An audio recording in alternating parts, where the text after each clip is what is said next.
kind of lost in the shuffle there between Balon and Shin. I mean, we mostly talked about those two since they had the orange lightsabers. They looked mostly cool and they were completely mysterious, which I understand, and we paid all the attention to them.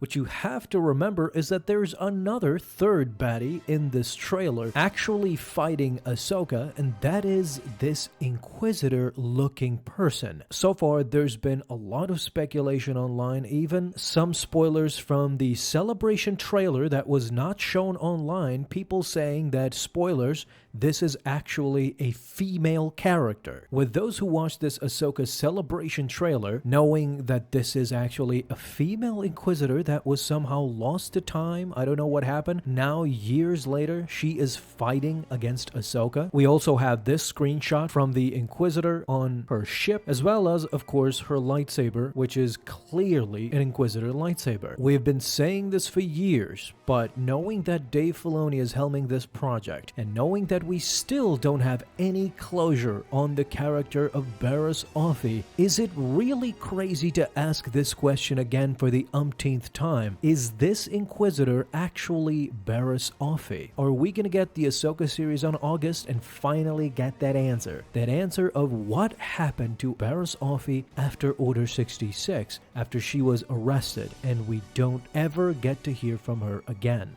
We gotta talk about one of the greatest, most mysterious characters actually that has just stood the test of time, I guess. Constantly I hear from the fans, I hear articles, I see articles, I read them, I see constantly that there is this mystique following the now disappeared character of Barriss Offee. It's not like she's completely Legends. She is fully canon, but her story extends a lot into Legends material. In some cases, it's even debated her material, is it even Legends, or more particularly C canon, when it was Legends back in the day when before Disney actually bought it. The beautiful thing about nobody talking about her, especially Dave Filoni, and nobody knowing anything about in regards to canon, well, we can speculate, and of course, the biggest rumor out right now is that Barriss Offee will finally make her comeback in the Ahsoka show. And I'm gonna try to convince you guys that why it makes sense that Dave Filoni saved her for the Ahsoka show is actually right in front of our eyes, because that's kind of the main reason why nobody has touched her subject during all this time, during all these series. She has never appeared until the Ahsoka show. It only makes sense because Ahsoka and Barriss Offee are very, very close in the Clone Wars animated show, ran by, guess who? Dave Filoni, aside George Lucas. So as I said, from the scene that she was arrested in the Clone Wars show, we haven't gotten any single information about her from that time, and that's been a long time now that we don't know what actually happened to her pre and post Order 66. Originally, she was planned to be killed in a violent and tragic note during Order 66 that was inspired by a deleted scene in Revenge of the Sith. From what we know about her in Star Wars canon, Barriss Offee is seen as a Jedi Padawan and a close friend to Ahsoka Tano after they met during the second battle of Geonosis. Of course, as the series goes on, we realize that something is off with Barriss Offee. Their friendship ends in a horrific note when Barriss Offee actually sets up Ahsoka to take the fall for the Jedi Temple bombing. In my mind, I still recollect it as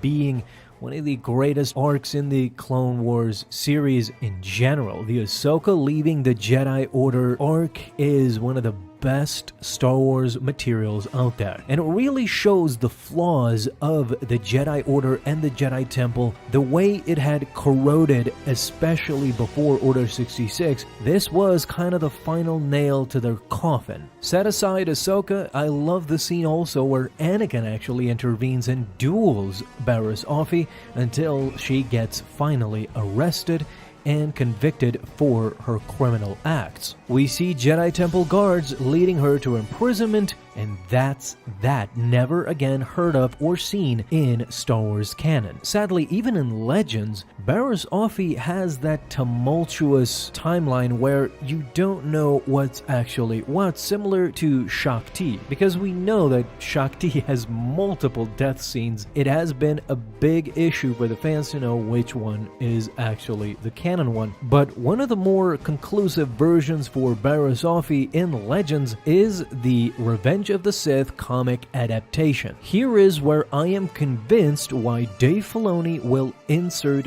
Barriss Offee into the Ahsoka show. Presumably they came up together in the Jedi Order as Padawans, they were the same age, so naturally Barriss Offee would be the same age as Ahsoka too. In the Revenge of the Sith comic book adaptation, Offee is seen fighting bravely on the fields of Felucia around the time when Order 66 was actually issued by now Emperor Palpatine. Once the clone troopers got wind of this, unbeknownst to her, they had already surrounded her while she was battling Federation droids, and an ATTE walker lets out a barrage of blaster fire towards Barriss Offee, actually disintegrating her. The artists even made note to show her getting pulverized in the explosion. Similar to Luminara Unduli, this kind of a scene was supposed to be shown in the Order 66 montage, but after they scrapped it, it made its appearance in the comic book version of Revenge of the Sith. If you want to read this up, it is Star Wars Episode 3 Revenge of the Sith, issue number 3.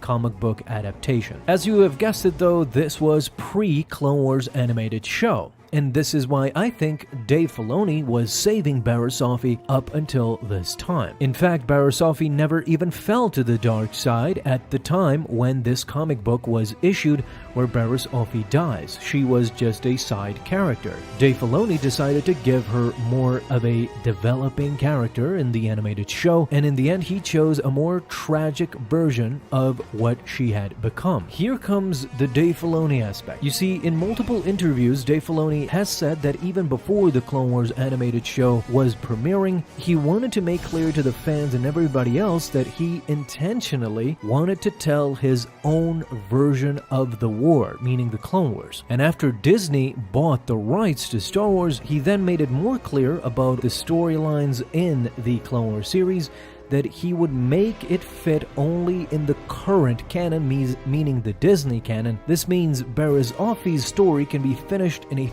future property, and guess what future property we're awaiting? It is the Ahsoka TV series headed by Dave Filoni himself. I think in his mind, it has always been this way. This is why we constantly are asking for Barriss Offee conclusion, or an explanation, or a mention, just for us to know what actually happened to her, because we have no idea. Was she killed during Order 66, or did she even possibly escape during that time? She has not seemed to be an Inquisitor of any sort, so this gives way to Barriss Offee's story being pretty much in the gray zone. If she is not an Inquisitor, then she might have regretted her dark side ways, but if she is not seen as a surviving Jedi, then again she might be following down Ahsoka's path. It was Dave Filoni who supervised both these characters during the Clone Wars show, and it'll be only fitting if he supervises them again in the new Ahsoka TV series live action coming presumably May of 2023. Guys, tell me, what do you think about Barriss Offee and Dave Filoni? Will he actually insert her and finally explain to us what happened to her post-Order 66? Thank you guys so much for watching. If you enjoyed, leave a thumbs up down below, subscribe for dailies, and I hope you have an awesome day, Star Wars fans. I'll see you in the next video. May the Force be with you. Until then.